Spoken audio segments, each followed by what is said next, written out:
Hello' everyone, আপোনালোকৰ কি খবৰ? আশা কৰোঁ সকলোৰে ভাল। আজি ফলৰ ভিডিঅ' এটা লৈ আহিছোঁ।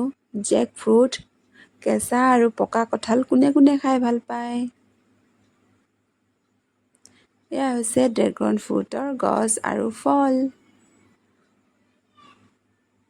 ই স্বাস্থ্যৰ পক্ষে খুব ভাল। এয়া হৈছে ফলৰ ৰজা আম আৰু এয়া আমৰ জুচ।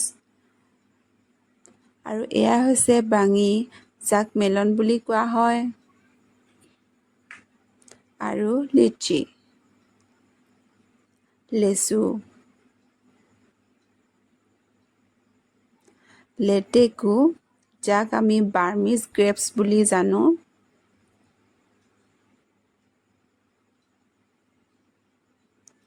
আৰু কলা জামুক, ব্লুবেৰী, কুজি থেকেৰা, গাৰ্চিনিয়া কোৱা, আৰু এয়া হৈছে পেছন ফ্ৰুট প্লাণ্ট আৰু ফ্লাৱাৰ।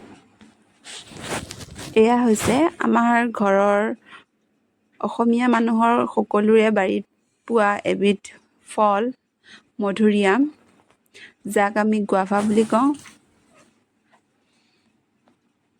আৰু এয়া হৈছে প্লাম খাই কোনে কোনে ভাল পায় জনাবচোন দেই। এয়া হৈছে অমিতাৰ গছ। পকা অমিতা খাবলৈ খুব সোৱাদ নহয়নে?